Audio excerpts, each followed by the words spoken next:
ಜನೌಷಧಿ ಕೇಂದ್ರ ವಿಚಾರವಾಗಿ ಶಾಸಕ ಹರೀಶ್ ಪೂಂಜಾ ಹೇಳಿಕೆ ನೀಡಿದ್ದಾರೆ. ಕರ್ನಾಟಕ ರಾಜ್ಯ ಸರ್ಕಾರ ಈ ರಾಜ್ಯದಲ್ಲಿ ಆಡಳಿತಕ್ಕೆ ಬಂದ ನಂತರ ಜನಪರವಾಗಿರ್ತಕ್ಕಂಥ ಯೋಚನೆ ಮತ್ತು ಯೋಜನೆಗಳನ್ನು ಮಾಡುವುದರ ಹೊರತಾಗಿ ಜನವಿರೋಧಿ ನೀತಿಯನ್ನು ಈ ರಾಜ್ಯದಲ್ಲಿ ಅನುಷ್ಠಾನ ಮಾಡತಕ್ಕಂಥ ಕೆಲಸ ಕಾರ್ಯಗಳನ್ನು ಕಾಂಗ್ರೆಸ್ ಸರ್ಕಾರ ಮಾಡತಕ್ಕಂಥದ್ದು.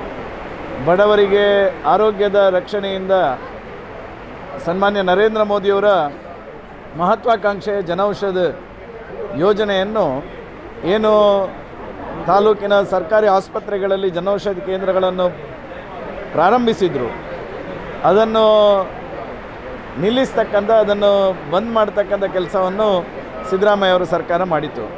ಪ್ರಾಯಶಃ ಇವತ್ತು ಹೈಕೋರ್ಟು ಅವರಿಗೆ ಚೀಮಾರಿಯನ್ನು ಹಾಕಿ ಬಡವರಿಗೆ ಕೈಗೆಟಕುವ ದರದಲ್ಲಿ ಸಿಗ್ತಕ್ಕಂಥ ಜನೌಷಧಿಯನ್ನು ಏನು ನೀವು ಬಂದ್ ಮಾಡಿದಿರಿ, ತಾಲೂಕು ಆಸ್ಪತ್ರೆಗಳಲ್ಲಿರ್ತಕ್ಕಂಥ ಜನೌಷಧಿಯನ್ನು ಕೂಡಲೇ ಅದನ್ನು ಪ್ರಾರಂಭ ಮಾಡಬೇಕೆನ್ನುವಂಥ ಆದೇಶವನ್ನು ಕೊಡುವ ಮೂಲಕ ಮತ್ತೊಮ್ಮೆ ಸಿದ್ದರಾಮಯ್ಯ ಅವರ ಸರ್ಕಾರಕ್ಕೆ ಮೂಕಭಂಗವನ್ನು ಎದುರಿಸ್ತಕ್ಕಂಥ ಪ್ರಸಂಗ ಇವತ್ತು ರಾಜ್ಯದಲ್ಲಿ ನಡೆಯತಕ್ಕಂಥದ್ದು.